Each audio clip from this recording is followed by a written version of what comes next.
This is Patrick Ryan from the Tennessee World Affairs Council. Welcome to our March 25th edition of the International Career Panel. We have a very special program tonight on U.S. diplomacy, and with me is Alan DeBose from the U.S. State Department. He is diplomat in residence in Atlanta, Georgia at Spelman College, and his territory is across the South, Northern Alabama, Northern Georgia, and Tennessee. Welcome, Alan. Thank you for joining us for this International Career Panel. Thank you for having me. We will spend some time with Mr. DeBose this evening talking about the U.S. Foreign Service, how one applies to the Foreign Service and gets selected, and what it's like to serve as a diplomat abroad. Alan has been posted to a number of places overseas, so he'll talk about that. And then we will have a presentation and then take your questions. So this should be a terrific opportunity for those interested in working at the State Department or with the U.S. Foreign Service abroad as an American diplomat to learn more about how to get into that and what life is like doing that. First, let me tell you something about our guest tonight, Alan DeBose. He's a management track foreign service specialist or generalist with more than 14 years experience at the U.S. Department of State. Prior to joining the Foreign Service, he enjoyed a 20-year career that included positions in finance at corporations like IBM and Digital Equipment Corporation, excuse me. He also rose to the position of Regional Director of Operations for North America at satellite telecommunications provider Iridium LLC. Since joining the Foreign Service, he has served overseas as a vice consul in Hermosillo, Mexico, General Services Officer in Guayaquil, Ecuador, and Management Officer in Dubai in the United Arab Emirates. He's also served as an area manager for Latin America with the Department of State's Bureau of Overseas Building Operations, in Human Resources with the Executive Office of the Bureau of Near Eastern Affairs, South Central Asian Affairs, and as a post-management officer with the Executive Office of the Bureau of European and Eurasian Affairs, International Organizations Affairs. He graduated from the College of William & Mary with a BA in Economics and Atlanta University with an MBA in concentration in finance. Again, Alan, welcome, and thanks again for joining us this evening. Thank you again for having me. A quick little housekeeping thing is that will people have access to chat, or how will we work? Yes. Yeah, we will have the chat box open. Since you mentioned housekeeping, I will ask that questions for Mr. DeBose go into the Q&A button at the bottom of your Zoom screen.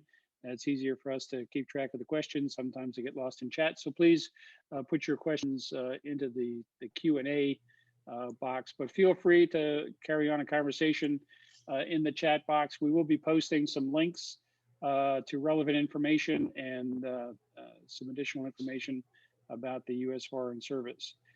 You can also find information about Mr. DeBose on our tnwac.org website.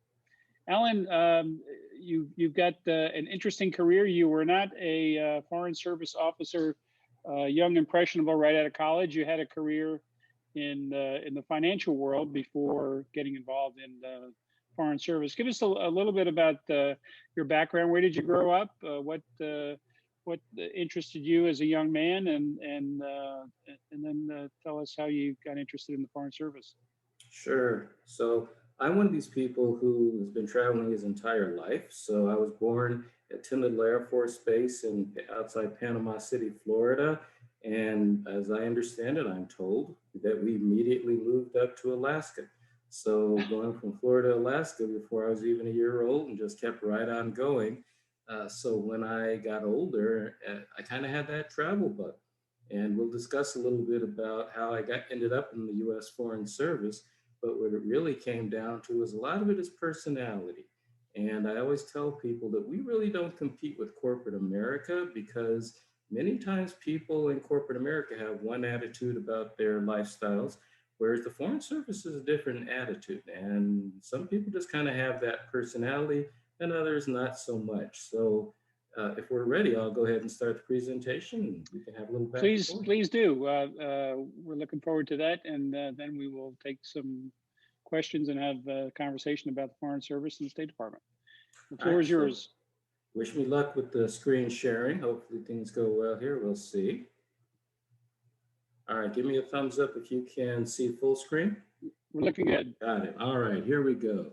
So we're going to talk today about the U.S. Department of State and U.S. Foreign Service. I will touch slightly on the Civil Service, but most of my focus will be on the U.S. Foreign Service. So again, my name is Alan Dubose. My current title is Diplomat in Residence, and I can be contacted at dirsouth@state.gov. So look down in the bottom right-hand corner, you'll see careers.state.gov. Probably 80% of what will come out of my mouth, you can find at careers.state.gov.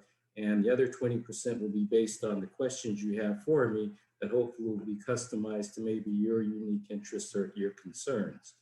I will also talk a lot today about usajobs.gov.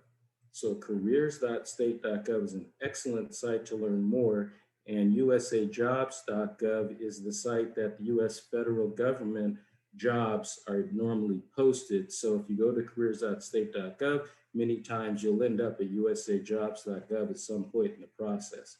So what we're going to talk about today is understanding very quickly the difference between the US Department of State and US Foreign Service. We'll talk a little bit about motivations. Why do people even want to be diplomats? And what are the career options? And then we'll close with student opportunities and head into the questions. So the first thing I'm going to ask, we're not really that interactive, so I'm not going to expect you to come back with an answer, but I'll give you a second or two to think about it, and then we'll use honor code to know if you knew the answer or not. Here's my question. Where am I in this photograph? The hint is on my head. So I'm going to count 5 seconds. 1001, 1002, 1003, 1004, 1005. All right. How many people, and again, I can't check this, so you got to be honest. How many people knew that I was in Medellin, Colombia? And the reason the hint is on my head is because that is a volteado. If you went to Medellin or Antioquia in Colombia and said that that was a cowboy hat, that would be offensive. Think of in Medellin, that cowboy hat or this volteado looks very normal. But the same way a cowboy hat in Texas looks very normal, it would look out of place in maybe Manhattan. Well, if someone's wearing a volteado in downtown Bogota, Colombia, people would immediately know they're not from Bogota. They're probably from Medellin or the Antioquia area. And that's the great thing that we're going to talk about. When you travel internationally, you start to learn a lot of unique things that can be very interesting. So what is the mission of the U.S. Department of State? The mission is to lead U.S. abroad. So there are other agencies that have their own missions. DOD works abroad, the intelligence agencies as well abroad, but the U.S. Department of State represents U.S. foreign policy abroad. Who and where are we? Well, the Department of State has led U.S. foreign policy interests since 1789. We're actually the oldest federal agency. Starting around 1924 and going on, they started to take some of the work that was being done within the Department of State and separate it into the U.S. Foreign Service. So think of the U.S. Foreign Service as a part within the Department of State. And the people who are working for the Department of State who are not part of the U.S. Foreign Service are normally our civil servants. And the roles they provide are very similar to other agencies and the civil servants who work there. The Foreign Service personnel are on their own pay scale and promotion plans, but they are falling under the Department of State umbrella. We're headquartered in Washington, D.C., and have special purpose offices spread throughout the U.S., about 276 posts abroad spread across 191 countries. Now, why don't the numbers add up? And the reason is because we have consulates and embassies. So the overwhelming majority of the time when we have representation in a country, it is an embassy that we post there. If the US has special interests in that country, the two most common special interests are a lot of American citizens who are living in that country, and the other one is economic interest. Then we will place a consulate in that country as well. The U.S. Department of State has around 74,000 employees, roughly of which only 14,000 are U.S. Foreign Service. 10,000 approximately are civil service, and the majority are actually our locally employed staff who are very important to us. These are people who are abroad, who are working for that embassy, U.S. embassy or consulate abroad. They may or may not be U.S. citizens, but they are working for us in that country. And the reason they're so important is we're like military. We get our orders, we know we're going to arrive at a certain time overseas, we know when we're going to leave. So we need people who are not only doing the hands-on work, we also need people who are providing that archival knowledge. So when we arrive to a new post and we can't even find the bathroom, we need someone who's not only going to do that, but introduce us to some of the people who we'll be working with in the local governments. So what are some common motivations for joining the U.S. Foreign Service? Supporting U.S. interests and security initiatives. Well, I mentioned DoD already. That's one way some Americans want to support U.S. security initiatives, is maybe working for the military. Some people choose Peace Corps or other options. Well, the U.S. Foreign Service is a great opportunity to have a very professional career doing something of great value where you are supporting U.S. interests and security initiatives. Part of a unique community. It ends up kind of being a clique. And as I said, we're not as big as people think. And the reality is that you start to kind of know people over and over and over. And that's kind of a cool thing, actually. I was in the Buenos Aires airport one time and saw somebody carrying a duffel bag and it had the logo of state on it. So I started talking to him. And before you knew it, we had 5 people in common we knew. Public service. Some people have the attitude they truly want to help American citizens in need overseas, and you get every opportunity as a U.S. Foreign Service officer to do that. Imagine if you were overseas and something happened and you needed help and you see some American who understands your background and what your needs are, who speaks the language and can help you out in your time of need. You really do provide benefits. Career-long training and academic growth. The culture at the U.S. in the U.S. Foreign Service and the Department of State is very academic oriented, so there may not necessarily be requirements for certain education. However, what you discover is that's definitely the attitude people have. We train people so they learn what they need to do to go do their job, to be successful when we send them overseas. So as you're going to discover as I talk, many times we're very focused on candidates who demonstrate the ability to learn whatever it is we're going to teach them. So someone who's joining U.S. Foreign Service should be expecting to be in a process of learning throughout their entire career. Job challenge. Doing whatever you do. You're good at it in the States. Well, imagine being sent overseas where the language they speak there, you just started studying 6 months ago back in school, and the whole process is different. This is a challenge. So even though you may be good at whatever skills you have, it is a challenge when you have to go overseas.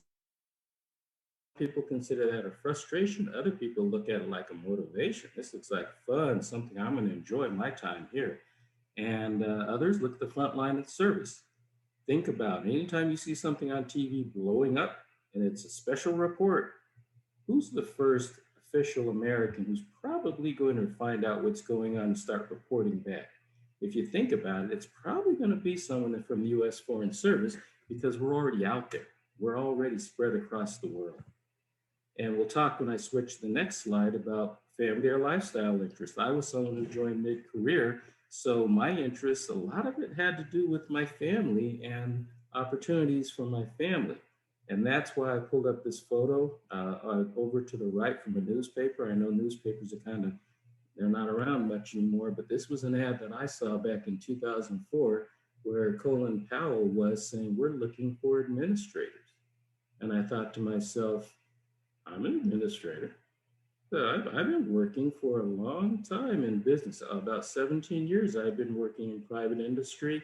And what I was seeing throughout my career is I kind of got bored easily. That's why I bounced. I would go between business operations and finance and back to business operations. And I go from Chicago to DC, Florida. I was going different places, and what I started to realize, it wasn't the job, it was it wasn't the excitement of travel. So when I saw this ad, I started thinking maybe I need to look into this, and I looked at careers.state.gov. And when you go to careers.state.gov, there's an assessment. They call it a quiz, but it's really an assessment where you put in your interest, and then it gives a an explanation of what our opinion is of where you would fit in the organization, whatever career track that would be. Well, I took that, and it pretty much said what I would thought was, Alan, you're a management officer. So I started the process of joining the U.S. Foreign Service, and it's been a fantastic career. I mentioned personal reasons. So in my case, again, when I joined, I already had children and been married. I was older, so I didn't necessarily have the excitement of getting the adrenaline rush you can get at some posts. I said, what opportunities can there be for my family and expand the opportunities for them? And you can see my daughter on the right here, she's at Virginia Tech right now, but this is when she naively thought she was going to go to school in New York City, and we were going to pay those private school tuitions. And so I said, yeah, go up to New York and look at some schools there. And oh, by the way, hey, I know somebody at the UN. You want a tour? So she got a tour of the UN because that was the environment we were in, where we were meeting and networking with people all the time. My daughter on the left, this is Take Your Daughter to Work Day, and she's at the studio at the U.S. Department of State at Maine State. It's a professional quality studio. So whenever you see productions being made at the U.S. Department of State, you see the spokesperson for the State Department. It's coming from the studio. It's an incredible experience for your family. Fascinating travel experiences. We took advantage of any opportunity we could with Uncle Sam, who was providing benefits to us. And what they do, like in the military as well, when you're on a normal like 3-year tour, once a year, Uncle Sam will pay for you to go visit your family back home, and they call that R&R, rest and relaxation. Well, there's a little asterisk that says you don't have to go back to the States. You just can't spend a lot of money. And we said, well, we know our family, so let's take this money instead, and let's go to Athens, and let's go to Paris, and let's go to Madrid. So we had some fantastic experiences overseas we would not have had if I had been doing the exact same work in the States. I mentioned the work diversity and the excitement of these jobs, that every 2 to 3 years you're doing something different, learning different languages. If anybody ever wanted to learn different languages, you'll be given every opportunity as a U.S. Foreign Service officer. And finally, experiencing a global lifestyle. If people like that concept, then you, again, will have every opportunity to be in a global lifestyle instead of just thinking locally. So I'm not going to go through this whole thing, but this is just a list of places I can remember traveling on Uncle Sam's dime. Some of these places I was there just a few days, and other times I was there for weeks at a time. But again, I had great experiences, and if I went through this list, I could tell stories about each one of them. So we talked about the U.S. Department of State, and the subset is the U.S. Foreign Service. Now we're going to talk about some careers. I'm not going to spend a lot of time talking about the civil service career. I'm going to focus more on the U.S. Foreign Service.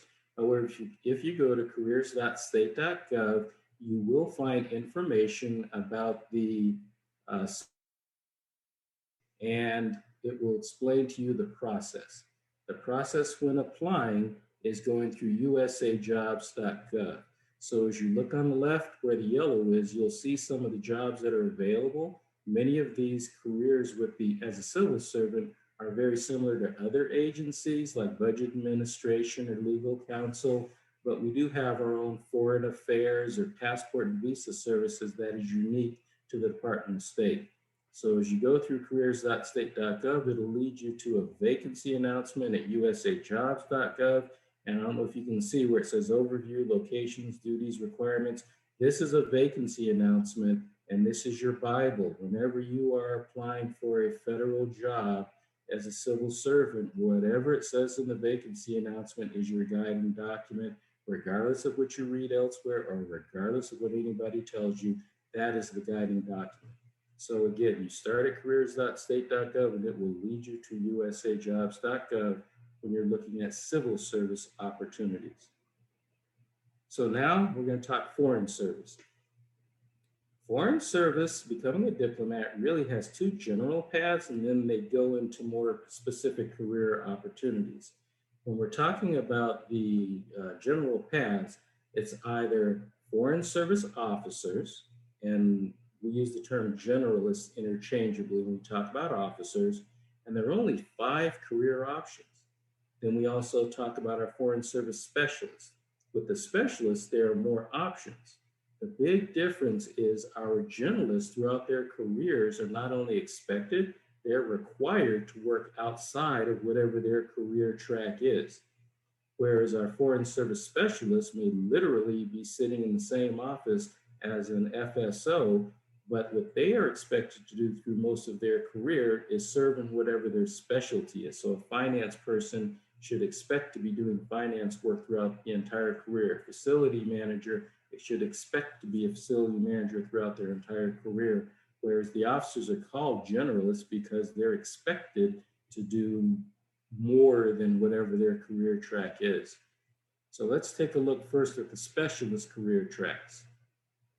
Broadly, they're administration for construction engineering. Somebody has to build the embassies and consulates abroad. Those are our construction engineers. Facility management, someone has to take care of all these properties once they're built. Someone has to be in charge of things like parking garages, construction after the fact, pretty much anything you can think of as far as real estate. IT, of course, we need IT, and a big difference for us that's unique is we have to deal with IT at different levels, top secret, SCI, secret, different levels of communication. And another thing about IT is we have the people working locally who do a lot of the hands-on work. So our IT people, they have to have that knowledge of IT, but they're expected to be supervisors. So one thing about being in U.S. Foreign Service is you can expect to be a supervisor throughout your entire career. And a great benefit to someone who has technical skills and wants an IT career with us is actually the soft skills, the communication skills, because many times that IT person might be called on to tap geek speak to everybody, including the ambassador, to be able to explain what's going on, especially when it gets to complex technical issues. We have information language programs, medical and health. Yes, we do have doctors, regional psychologists, or psychiatrists, nurse practitioners working abroad, office management, which is more the administrative clerical, and law enforcement and security, which probably no one's ever heard of that, but you may heard of diplomatic security. That's who they are. They're the people who are in charge of taking care of all of us whenever we're abroad, and they actually do a very, very good job. So we talked about the specialists broadly. Now we're going to talk about the Foreign Service officers / generalists and go through the career options for them. So for the officers, there's consular. Consular has 2 broad roles, and those 2 roles are mostly the first line of offering visas to people who want to enter the US. So when someone is not an American citizen and they want to visit the US for some reason, or many countries, they're going to have to talk to a consular officer and prepare documents to convince that consular officer that they are going to go to the US for whatever their reason is and then return home instead of staying in the US. Think of any student who's attending the university in the US, they would have to set up an appointment and talk to the consular officer.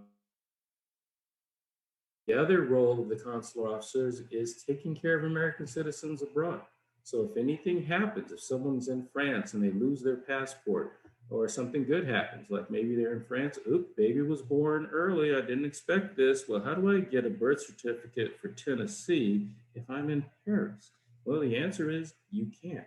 But what you can get is a document that shows that that baby is a US citizen, and the consular staff is the one that would issue that. I'm going to skip over these and go on to management. I am a management officer. As I said, I have a management personality, and it fits very well because the management are in charge of taking care of all the administrative responsibilities at a post, so the officers who are doing the other work can focus on that work. So the management office is normally the biggest one when you talk about number of employees when you're overseas because it's so wide ranging. You have IT, like I said, the medical clinic, almost all those specialist positions report through the management officer, handling real estate, getting kids in school, getting contracting done, HR, finance, all that rolls through the management office. So the management office is very similar to what you'd find in private industry. Public diplomacy. I call public diplomacy the face of US Foreign Service. These are the people who handle our social media. They are interfaced with journalists. They write scripts. They write speeches. That is their role, is to be the face of the US Foreign Service and get communication out in a proper way. Now, I intentionally save political and economic for last because broadly, I always tell everybody they're the same job. And when I say that, what I'm saying is they're what's called reporting officers. Reporting officers report information. So the US government does gather information. The US State Department gathers information. The Foreign Service gathers intelligence. But we're not an intelligence agency. So the information we gather is normally open source, which means anybody can find it if they know where to look. And the other, and where these people really earn their living, is human intelligence, which is just simply getting to know the local community, the country you're in, understand the movers and shakers, the leaders in those communities, and start talking to them and finding out what's happening in that country.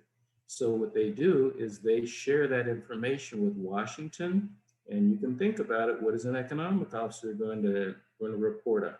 Economic information. Political officer, political information.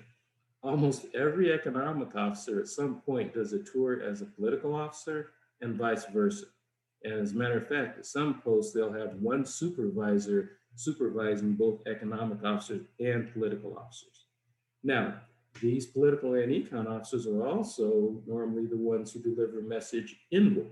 So if Washington, D.C. makes a decision and wants that information sent to, let's say, the prime minister or the president or ministers within a specific country, it's usually going to be your Pol Econ officers who are the ones who are communicating that information to that country. Now, we talked about the specialists, and those specialists, when they join the U.S. Foreign Service, they have to have that skill. So an HR person is going to have to come in with human resources skill. Facility manager is going to have to come in with facility management skill. When it comes to our officers, you can major in biology, you can major in sociology, engineering, international relations. You can major in whatever you want to in college because you're really not being measured on your major as far as your subject matter expertise in that skill. What we're looking at is 13 dimensions that we see in successful Foreign Service Officer candidates. So what we're really looking for is how solid are you in these 13 areas, because we can teach you what we need you to know every time you're going to go abroad. We have our own school called Foreign Service Institute. We teach tradecraft, meaning if you need to do consular work, we're going to teach you what you need to know. If you need to learn language, you need to get Portuguese, we're going to teach you. We have native speaking Portuguese teachers who are going to teach you what you need to know. So what's important is you demonstrate as a candidate trying to become a U.S. Foreign Service officer that you have the acumen to learn, go abroad, apply it, and then return home and this again and again and again throughout your career. So these are the 13 dimensions. I would urge you at careers.state.gov to learn more about what we mean by these, but I do have 3 in red. Now, Uncle Sam doesn't say that these are more important, but my experience has shown me that these are really important, and these are where some people tend to fall short, and they are cultural adaptability. Again, let's say you're the best at whatever you do. If you're taken out of your environment and you're put somewhere else where everything is foreign to you, are you going to crash and burn, or are you going to say, I better learn this, and you're going to learn it and you're going to adapt? That's what we call cultural adaptability, and that's crucially important to us. Initiative and leadership. is always an opportunity to take leadership because there's always something when you're overseas that needs to be done. And it costs Uncle Sam hundreds of thousands of dollars to send one of us overseas for an average 3-year tour. So normally when we send our officers and specialists overseas, they can expect to be supervisors probably on their first tour and throughout their career. So leadership is very important. We actually have required education at each level. So every time someone gets promoted to the next level, they have to go take additional training because now they're going to be responsible for supervising people who are at a higher level themselves. And finally, I think, in my opinion, this is the most important one is judgment, because assuming you're the decision maker and all this information is accurate and it's been put before you and you examine it, you have to make the decision. So even if you're getting perfect information, you have to have good judgment to know what to do with it. So we talked about what's important to us. Let's talk about the paths to becoming a diplomat. This is the Foreign Service Officer hiring path. It starts with taking a private test, a test at a private testing service called Pearson VUE. So when someone sits for the Foreign Service Officer test, they're going to have multiple choice, they're going to have some essays, and they're going to have a personal narrative they have to prepare. Multiple choice is really the only part you can study for through this entire process. And if you go to careers.state.gov, they go through detail, explaining what you can expect. They have a reading list for you and other information to help you prepare for the FSOT. But basically, dust off your history books, your geography, government, constitution. Start to understand, again, things you've probably already been taught, but now you're going to be tested in them, and we want to see how much of it you actually know. And so that's something you can study for. The essay portion, it's pretty much like it sounds, it's an essay. So what they're going to be doing is asking you questions to test some of those 13 dimensions we talked about, so we can see how you think and how strong you are in those areas. And then the last part is the personal narrative I mentioned. And that personal narrative is very important. And I always encourage people to take it seriously and keep in mind as you're writing a personal narrative. This is a general statement, but it definitely applies to us. Whenever you're writing as a candidate for a career opportunity, try to put yourself in the position of the employer. So if you're writing a personal narrative and you say, I went on vacation and had the greatest time, and I want to travel internationally, and I had some high school French, and I really want to get good at it. So if I join the State Department, I can learn French. Is that helping Uncle Sam at all? No. So Uncle Sam's going to think, get in line. You want what a lot of people want. What we're looking for is, okay, you have some international experience, you have some language experience. How are you going to use that to help us? How do you separate yourself? So whenever you're going through the personal narrative or through any portion of this interview process, you want to keep in mind you come with certain skills already you've developed over your life, but ultimately you have to make the connection to how that is going to help U.S. Foreign Service. So make sure you do that if you start this process. This information then goes before a qualifications evaluation panel, which people sit and say, okay, we have people who've met the minimum qualification, but we have to decide who are our strongest ones we're going to bring in for interviews. But of course, we're the government, we don't say interviews, we call them oral assessments. And our oral assessments are a rigorous day of testing, where you have the classic interview style testing, asking questions, and you answer the questions. You also have some case studies you have to prepare.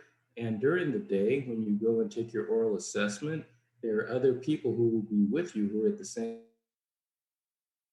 of interviewing. So you will have at least one period where you're going to have to work with them as a team to meet some goals. And the examiners are the people who are sitting around the room observing what's going on, and they're filling in all those boxes about those 13 dimensions with their observations on how you perform throughout the day. Well, the good thing is at the end of the day, you know if you passed or failed, and you know what score you got. They're going to sit down and brief you and say, okay, here's your score. Now let's take that and put it aside and let's get this done. And this is usually what slows the process down. Those are the medical and security clearances. Normally, it's the security that takes longer than the medical, but you do have to get both.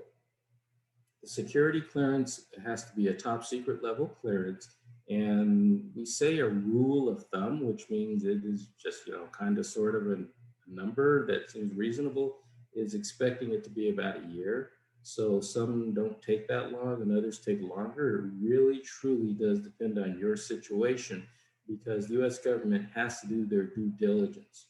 Diplomatic security is in charge of this, but so they're the ones on the hook. So even if you have a clearance from another agency, they can take that into account. It may speed up the process some, but diplomatic security still has to do their due diligence before they're going to issue that top secret clearance recommendation. So once they issue the recommendation from a med and for the security clearances, it then goes before a suitability review panel, which think of like an admissions panel in a college, where people literally sit around a table and go through the totality of your package and make a binary decision, yes or no. We want to give this person a conditional offer to join the U.S. Foreign Service. If they say yes, then they go back to that score you got on your oral assessment and they put it in what we call a register, which is nothing more than a list, a prioritized list. So whoever scored highest in management would be number one in management. Whoever scored number one in political would be number one in political. Number two in political would be number two. So all we're doing is taking the high scoring people and categorizing them in 5 different lists based on whatever that career track is. When it comes time for the A100 orientation class, which is the class where they bring in all the new entry-level officers, they're going to go back to that career register starting at the top, and they're not just going to take 20% of 5, they're going to base it on whatever their hiring needs are. So projected on their needs, they may say we need 12 management, we need 20 consular, 15 political. So hopefully you're within those numbers. And if you are, then you are invited to the A100 orientation class. And once your fanny hits that seat, doesn't matter if you're 24 or 44, you are now an entry-level officer in the U.S. Foreign Service. And from that point forward, our attitude is we will teach you whatever you need to know, and your career progress will be based on your performance. That's the idea. Now, when we talk about the specialist, it's very similar, just a few changes.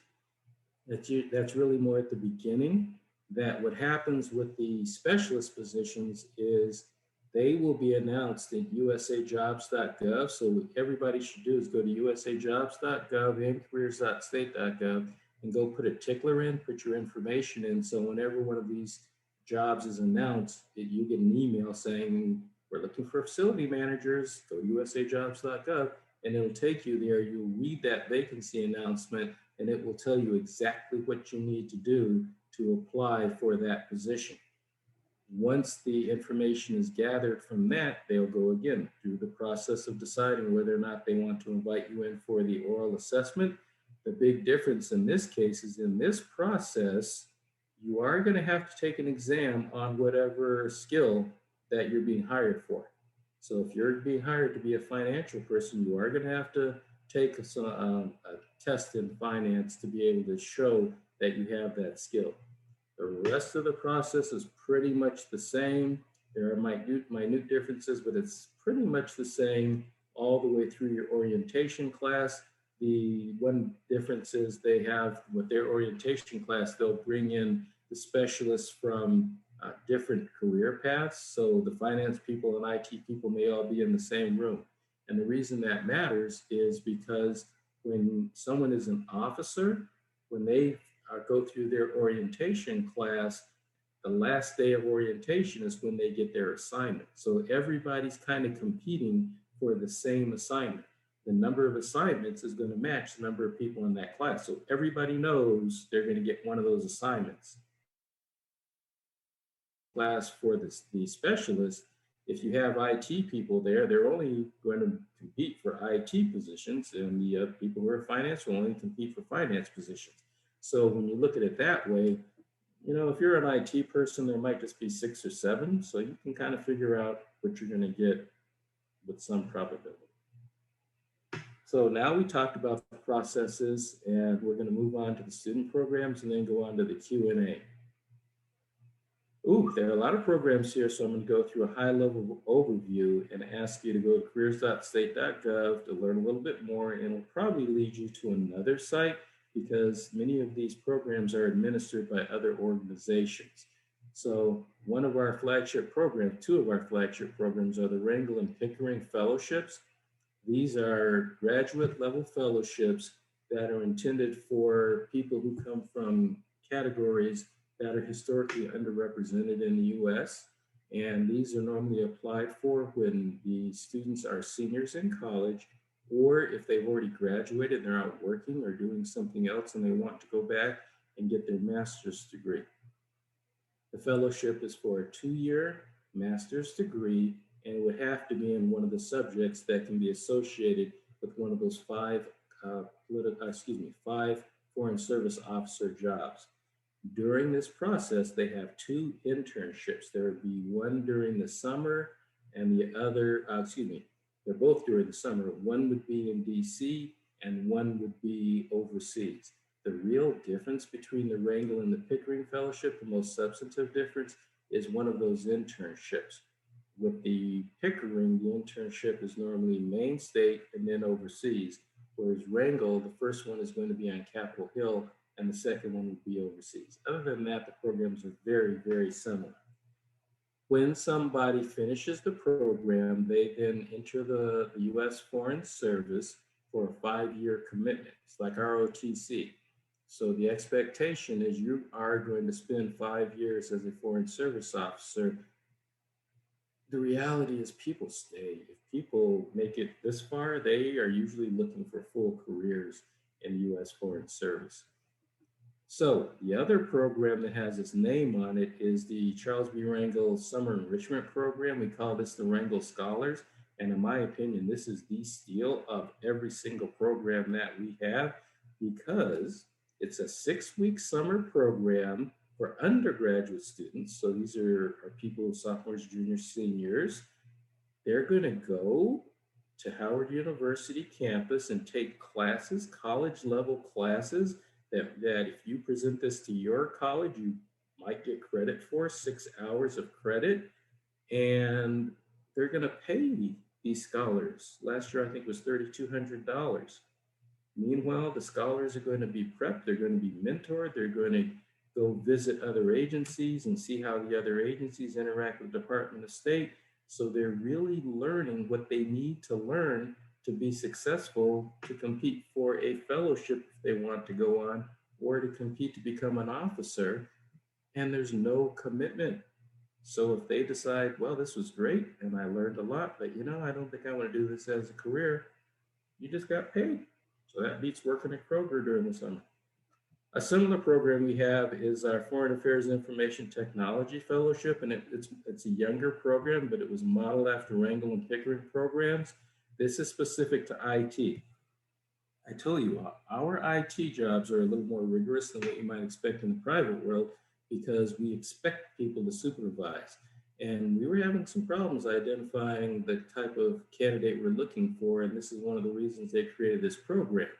The biggest difference between this model and the Wrangell Pickering is that it pays for 2 years of fellowship. So with the Wrangell and Pickering, you have to be a senior going on for a 2-year master's degree, already have graduated and going for a 2-year master's degree. With the FATE, it's paying for 2 years. So if you want to use that for your junior and senior year to get an IT degree, you can do it. Or if you want to use it for a 2-year master's degree, you can do it.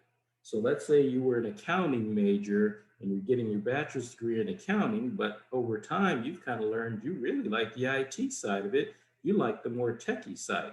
In that case, you could use this to get your master's degree in an IT field.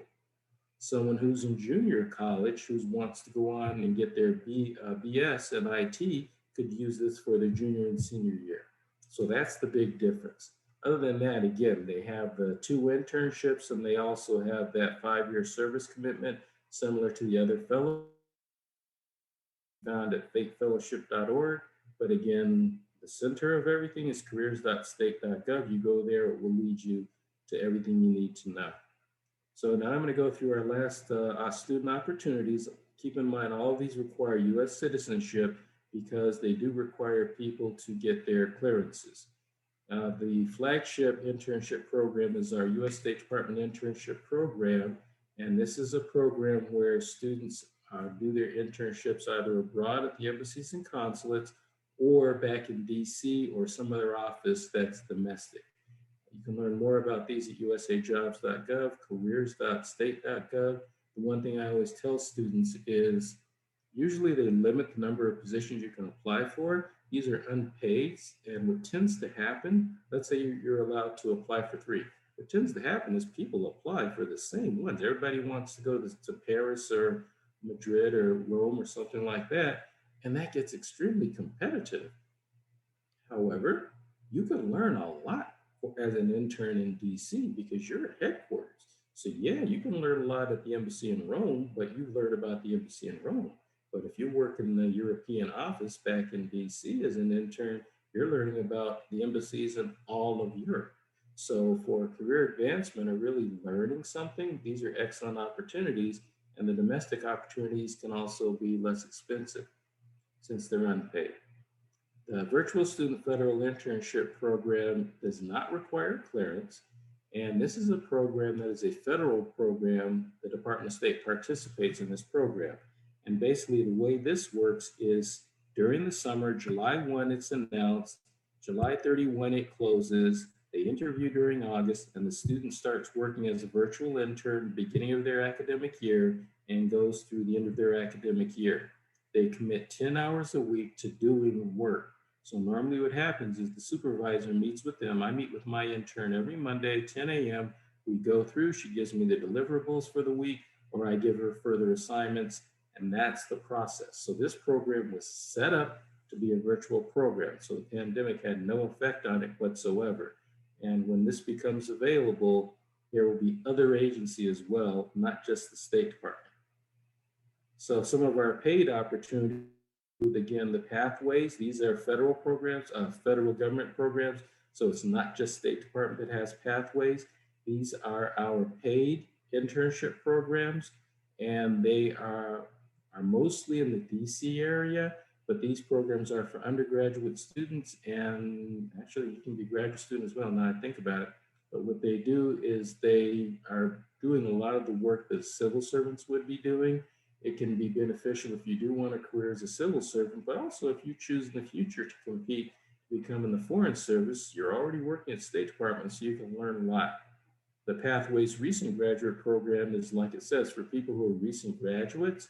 Within 2 years after they've graduated, they'd be eligible. And this program is more of a career development program. So if they can complete this, do a good job and complete this through this program, then they should be placed in non-competitive opportunities, meaning that it'll be easier for them to get a full-time job because they would compete against people who are in similar situations than just everybody in the world. The last one I think I'll talk about is USFSIP, which is a 2-summer program. Current sophomores or juniors, so they would have 2 summers after those years, and they have to demonstrate financial need. So these interns, again, they're going through a development program where they spend time on policy desk and at the bureaus. They're learning everything about the Foreign Service. This does not come with a service commitment. So I'm wrapping up. Alan Dubose, DIR South at state.gov. All roads lead through careers.state.gov. And if you contact me and say you'd like to talk further, the first thing I'm going to say is, when you went to careers.state.gov, what did it say about which career track we recommend for you? So make sure you take a look. And with that, I am open to questions.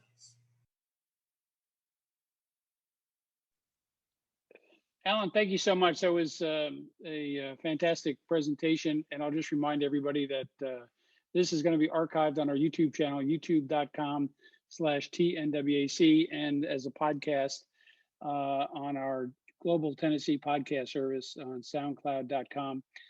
tnwac. So if you didn't catch any of the details, you can go back and on the YouTube channel, look at the slides, or just listen to the presentation as a podcast.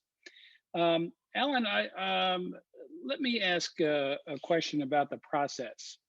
When I retired from the military, I took the Foreign Service test, and here at in Nashville at Belmont University, and I passed the test. And I think that was about June or so that I learned that I passed. And I was told that the next step would be to go to Washington for a sit down, the face-to-face examination in January. Um, Life kind of gets in the way with a lot of people if you're not getting to step two of a 5 or 6 step process. So how does the average person deal with the length of the process, because you've got waiting time for medical and security backgrounds and this and that step. So typically, how long does it take from sitting down, taking the test successfully, to sitting down in the classroom as a officer orientation candidate? So there are two factors that usually come into play that extend the process, and that is the security clearance itself, and then your background, because somebody who has had a pretty standard kind of living in the US background is probably not going to take as long as someone who traveled a lot when they were growing up or they were studying. That's kind of the irony. You can learn so much by traveling overseas, but now it's Right. going to take longer to get your clearance. But it just is what it is. I always tell people, don't try to time it, because the reality is that, you can't really control it. And also because it's not unusual for people to have to take the exam more than once before they're successful. It's very, very common. Can you hold one sec? I have a cat. My daughter needs to get the cat out of here. Um, so it's very common for people to have to take the test more than once. In my case, I had to take it 2 times because I had a business background. And when it came to the writing portion, I wrote like a businessman writes: bang, bang, bang, bang, bang. It was all bullet type writing. So when I realized, oh, foreign service, they like that flowery sort of flowing writing that sounds transitional and uses a lot of vocabulary, I said, I got it. Okay. So when I took it the second time, I was successful. And all this to say that you really, it's hard for you to try to time everything. I always encourage people to just progress in whatever it is you're choosing to do. It could be Peace Corps volunteer, it could be working for an NGO, it could be private. You could be doing anything in the private world you want to do. It could be continuing your studies if you want to get your MBA or graduate degree in something else. Here's the key thing: whatever you're doing, always be thinking to yourself, if I'm asked a question in that oral assessment about one of those 13 dimensions, how can I say what I've been doing falls in one of those categories? Because when our assessors ask the questions, they rarely ask people hypotheticals. They rarely say, what would you do if? Normally, what they say is, tell us about a time you had this situation and how you dealt with it. So as you listen to that, you think to yourself, okay, I get it. So basically, as I'm doing whatever I'm doing, I have to separate myself and show that I'm growing in one of these 13 dimensions. So when it gets to the time that I make it to oral assessments, it's not as important what you did as much as what you've learned while you're doing it. And I've just kind of seen through time that, to my surprise, people who work in customer service, like airlines, tend to do very well in consulate. And I didn't make that connection until I actually saw the work. But it's the same with the other subjects. So you don't necessarily have to be doing something that sounds really impressive, like I'm a journalist with the Washington Post. You might be writing a newsletter, but guess what? You might be responsible for everything for writing that newsletter. You have to get the money, you have to get the supplies, you have to meet all the deadlines. Oops, software is not working. How do I get this bug fixed? So you're developing a lot of skills that person at the Washington Post may not be developing because they have someone else do all that for them. So But that's the long in answer. terms of the timeline, somebody should be prepared. You should not only have a plan B in case it doesn't work out, but you need to have a plan A on the side while you're going through the process. It could take a year and a half, 2 years.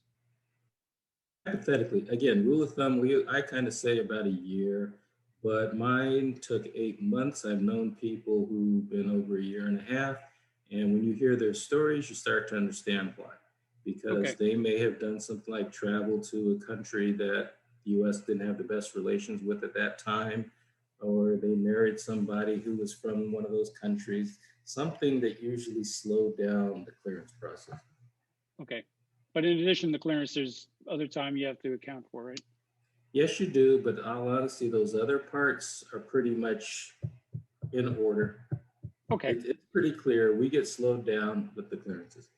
Well, we have a couple of questions about the test. One question from Seth. He's taken the test a couple of times, and he sees his hangup as being writing. That you mentioned having to write a particular style, but he asks if you have any tips on how to sharpen his writing skills. There's nothing unique about this. It's not like the Department of State has a unique writing skill.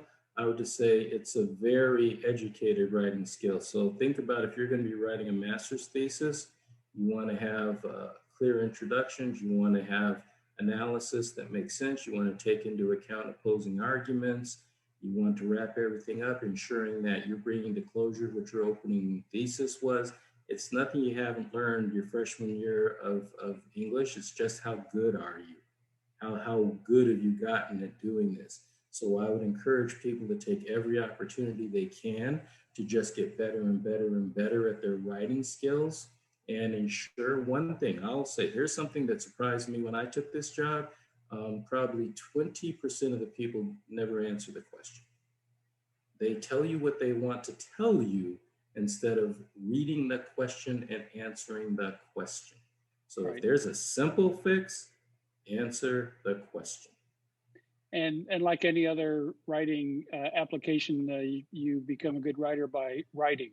So I would encourage people to write as often as possible, whether it's letters to the editor, blog posts, whatever, wherever you can write, whether it's for publication or just for the sake of writing and sharing your writing and asking people to edit things for you. Let me slide one supplemental thing in here that I've also noticed over generation is that a lot of people write today as if they're helping you by giving you information for you to go do the work yourself. So they'll give you a link to something. That's not good. So get out of that habit of giving somebody a link and thinking they're going to do all the work now. Your job is to present to the reader all the information the reader wants to hear in one clear document. And I think a lot of people are succumb to the temptation of writing narratives as if they're writing social media, which are apples and oranges. Yes. We have a question, another question about the Foreign Service Officer Program. Is it rare for people to make it as an FSO immediately after or even during an undergraduate program?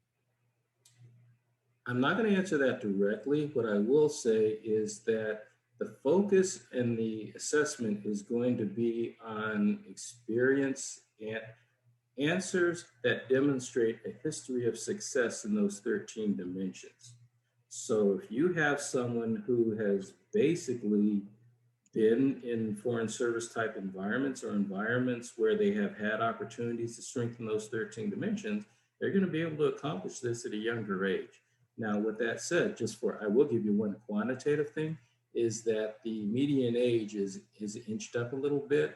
So when I joined, it was around 29 for the entry-level officers, and it's crept a little bit over 30 right now. It's not going to stay right there, but I think if I had to say the sweet spot, it's probably right around 30.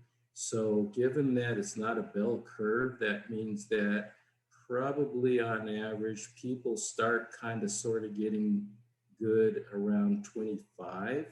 And when I say getting good, meaning that they have the experience now to be able to compete with people who may be doing they put 20 years in the military and they made it as a major, and now they're doing this as a second career. And you got some other kid who's 24 years old. So it's hard to compete against that, and it does take a little experience. Now, with that said, there was someone in my class when I started who was 24 years old. Yeah, you and I have seen younger folks in this. I took a trip to Ghana with a Rotary group doing water wells out in the middle of nowhere. And when we were flying back out, I put my World Affairs Council hat on and asked the embassy for a briefing from the country team. And I think they were interested in what we had to say about what was going on out in the wilderness. So we spent quite a lot of time with them. And I was impressed by an econ officer who, I don't know how old she was, but she couldn't have been older than 24, 25. And she had been involved in developing negotiations with the Ghanaian government, and she had escorted the president to the White House. And I was just blown away by the level of responsibility of these young FSOs and the older FSOs, but incredible opportunities to live the adventure. We have a question from Jason, actually two questions. His first is, how has the hiring process been impacted by COVID? And I suspect the flow of FSOs from post to post might be affected as well. And his second question is the Peace Corps Common Pipeline for FSOs. I would say that the first question regarding the process, it hasn't been the transferring of people, it's been more the intake. The intake has been slowed down. And we're figuring this out a little bit. We've had to adjust, I'll just say that. There's been a lot of adjusting that's been going on. I think we'll get back to what our new norm is, whatever that's going to look like, but I think it'll look more like the old norm over the next, I don't want to predict numbers, but it's coming back to the norm of what we can expect. So that's a good thing. What was the second part? I'm sorry, I forgot. Is the Peace Corps a typical pipeline for people wanting to get into foreign service? I don't know if there's any word I would use as typical, but what I would say is Peace Corps volunteers, based on my observation, they prepare themselves very, very well for careers in U.S. foreign service because they master cultural adaptability. They master the ability to adjust, to figure things out. They are accustomed to doing things without enough resources available to them. So they overcome obstacles all the time. Now, that doesn't mean, okay, I go join the Peace Corps and now I can get in. Because, like in anything, there are intangibles. And you notice I didn't say anything about leadership. So sometimes these people might come from the Peace Corps with a lot of great skills, but that doesn't mean that they're strong in all 13 dimensions. I always warn candidates, think of it like a bodybuilder. You ever see the bodybuilder with these massive biceps and broad chest and skinny legs? It doesn't look right. So we got 13 dimensions. Don't get good at 8 of them and think I'm good to go. You gotta get the whole package. Okay, well, let me mention that we're going a little bit over time here. Alan, I appreciate your forbearance with us, but we have some great questions here, so we'll press on for a little bit longer. What do you recommend studying for the FSOT apart from the state.gov website? Actually, that state.gov website is going to be much better guidance than I can. As you go through, you're going to see it's like the SATs. They have retired questions from the exam there. They have a reading list there. So that's really where you want to go. The other part I would add is get a mindset every day of your life to live more as a global citizen. So don't just be looking locally. Don't focus too much on social media. Watch BBC. When you go online, look at international newspapers. Find out what's going on in the world. Start reading The Economist. Read the Wall Street Journal. Start doing things that are less local and more global, because if you join the Foreign Service, that's what they're going to expect from you, is what's going on worldwide. And join the World Affairs Council. Definitely, because seriously, if you're in an environment with people who are thinking the same way, it becomes natural. Yeah. Okay, we have a question from Casper. He wants to know, has your econ finance background impacted the way you approach service? And have you ever been in a position where your service and your personal beliefs are maybe at odds, ethical conflicts in terms of U.S. policy, and how have you dealt with that? I know in the last administration there were a number of Foreign Service officers who left the Foreign Service due to political considerations of the administration. So the two questions: has your background as a professional in finance, how has that served you? And what do you say about people who might not agree 100% with the policy of the administration in office? Sure. I'm going to give you a real clear answer and one that's not. First question, I would say that I chose management as opposed to one of the specialist positions like finance. My business operations background has been what's most helpful. It's been very helpful to have that background as opposed to the finance, but really it was the business operations. Now, the one that you're going to hear a little different answer about the issues about not necessarily agreeing with policy. Here's my answer. I worked with several companies that ended up going bankrupt or they got bought out, but one way or another, they're not here today. And many times in that environment, I didn't agree with everything they were doing. So the point I'm trying to make is it's easy to look at something in the public, especially government, and say, oh, I'm in this environment. How can they be working there? The reality is you can be in a small office with 4 people, or you can be with a billion-dollar company or in the government. At some point, there's a very good chance you're not going to agree with your supervisors or somewhere up through the supervisory chain. And it's up to you, to each of you, to decide how you want to deal with that, how you want to navigate it, what's important to you. That's the reality of it. The one thing I would add, and this is something a lot of people do kind of struggle with grasping, the mindset is pretty much we represent the US government and not who's in that seat at that time. So we do not make decisions that are politically based. We have what's called a FAM, Foreign Affairs Manual, and its guidance. So we are supposed to be making decisions based on that guidance, not on our own political leanings, whatever those may be. Let me ask a question about the probably a capstone along the way in the career of a Foreign Service officer, and that is being an ambassador. I know we have political appointees and we have career Foreign Service officers who become ambassadors. Are the career Foreign Service officers, are the FSOs the ones who are in line for those jobs, or are FSS personnel in line for ambassadorial positions? The overwhelming majority are FSOs. So there are unusual cases where others have made it into ambassador positions, but keep in mind, ambassadors, I know this, they wouldn't want to hear this, but it's kind of like being a branch manager at a bank. You're the most important person at that branch, but you still report to headquarters. So really the policy makers back in DC are the ones who are really providing the policy and the ambassadors implementing that policy. So they also tend to rise from the ranks of the FSOs. And that's one of the reasons that they require the FSOs to do something outside of their career track, because they want them to get as broad knowledge as possible as all the workings at a post. I've interviewed a few ambassadors to Saudi Arabia when I was writing newsletters about the Middle East. And one of them likened being the ambassador in Riyadh to being the mayor of a small town and responsible for the defense attaché and the commerce. It's like a collection of different agencies, not just American diplomats, but there's all kinds within the walls of the embassy. Is that right?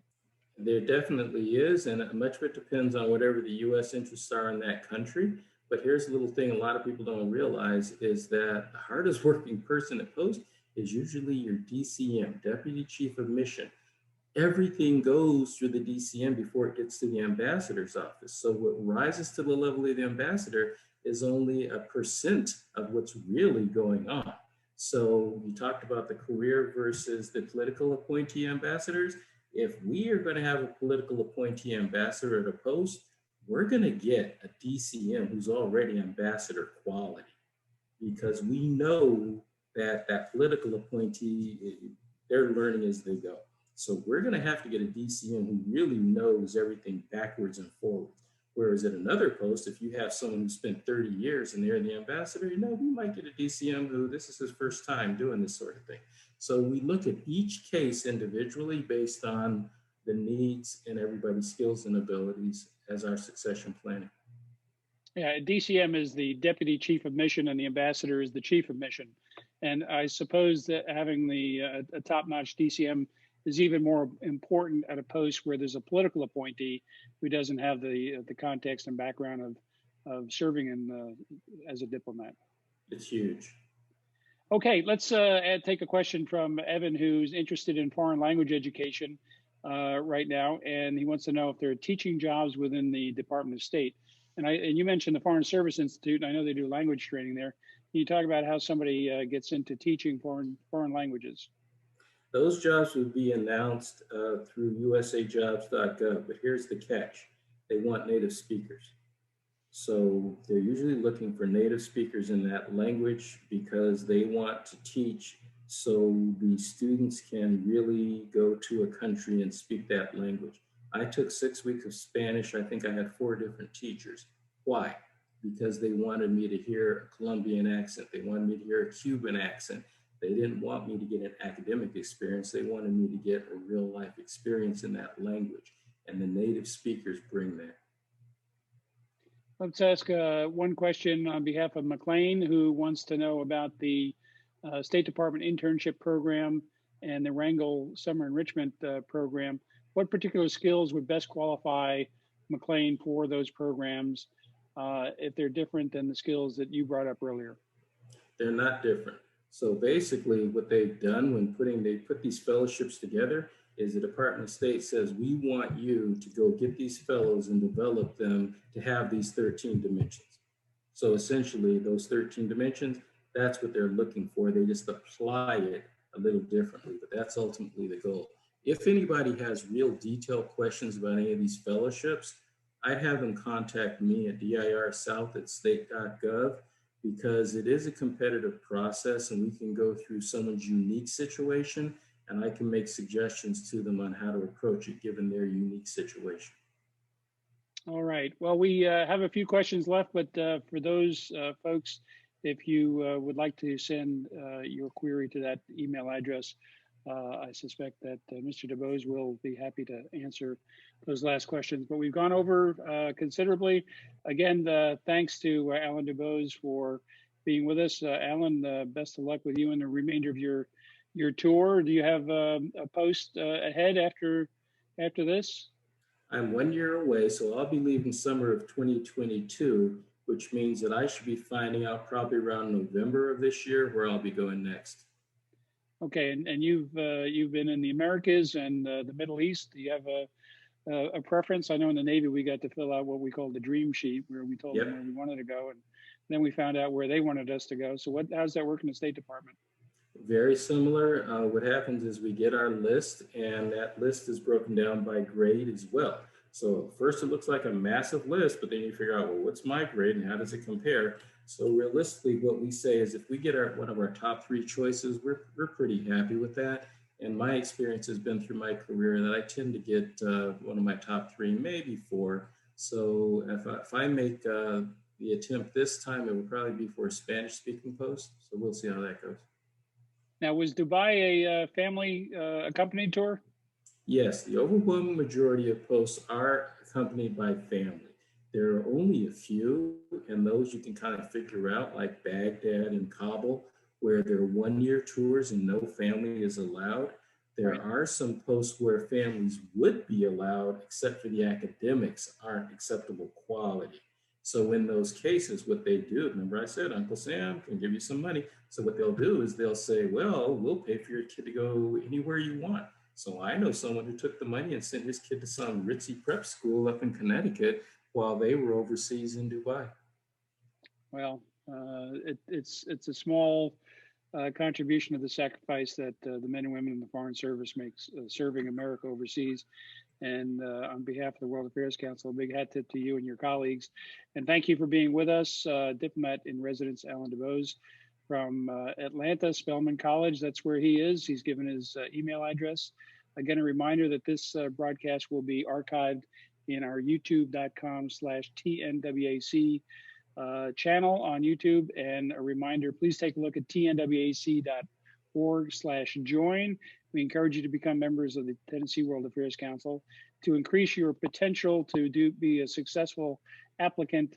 We now need to put that on our website. Become a member of the World Affairs Council.